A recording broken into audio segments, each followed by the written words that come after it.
Here's a question for you. Is mental distress equal to mental health or poor mental health?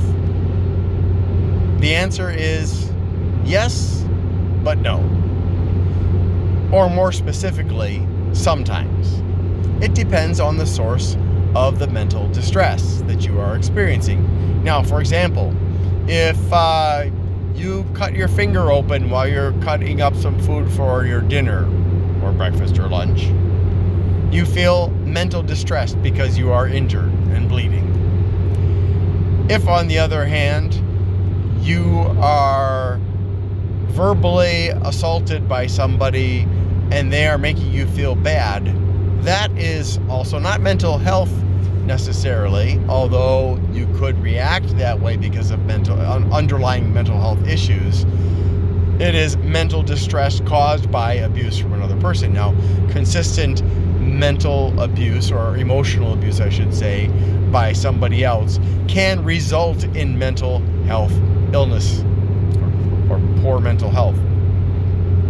But depending on the source of the distress that you feel, it may or may not have anything to do with mental health.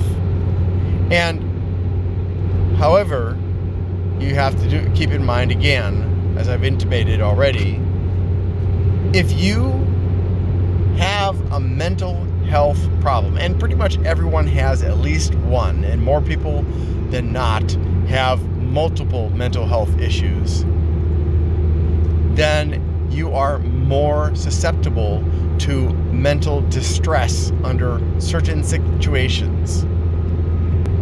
And that mental distress can lead you to taking actions that under normal circumstances, when you're calm, you would never do. So say, for example, you were routinely bullied for many years as a young person, as an adolescent. When you get to be an adult, you may end up with anger management issues, you may end up with depression, you may end up becoming a bully or an abuser yourself. Or you may only become abusive under stressful circumstances. Now, the level of stress that would be enough to trigger abusive behavior in you would vary depending on how well you can handle stress. For some people, it doesn't take very much to go from being a nice person to being so stressed out that you are verbally or even physically abusive toward the people around you, including the people that you love. Whereas other people, when they snap, they snap.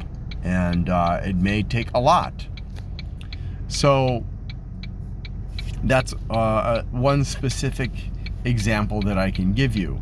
Another example is, say that you are a YouTuber, and I've seen this expressed by YouTubers in several occasions, several different channels, where somebody started to write nasty comments to that person, and other people jumped in and started writing nasty comments, and suddenly tens or hundreds or maybe even thousands of people were writing negative comments to this YouTuber. And this initially, one person did it and they may have felt distressed, or maybe it took 10 people or 20 or 50 or 100. It depends on each person's resiliency to that kind of abuse. But eventually they started to feel bad. And over time, this can lead to recurring bouts of sadness, of confusion, of doubt, and that eventually can blossom into actual depression.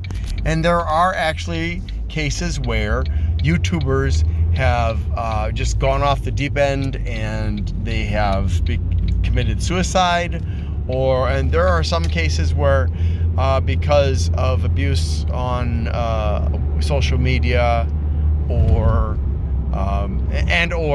because they had mental health issues already, they became serial killers or mass killers.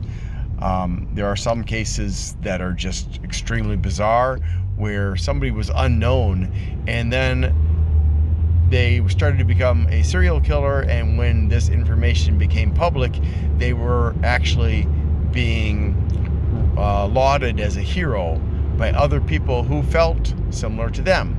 There was a case of a famous case of a young man from a rich, well-respected Japanese family who was murdering small children and other things that I'm not going to describe.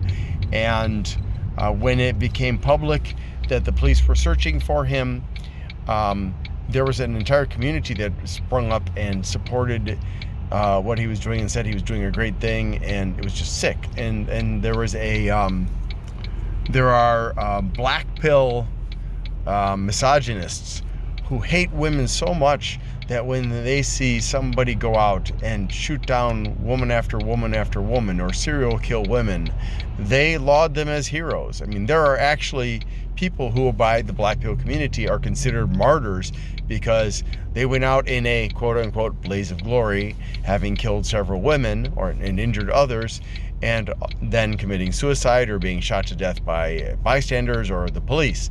And this is just another example of how mental health and mental distress can combine together to produce some very unfavorable and dangerous reactions.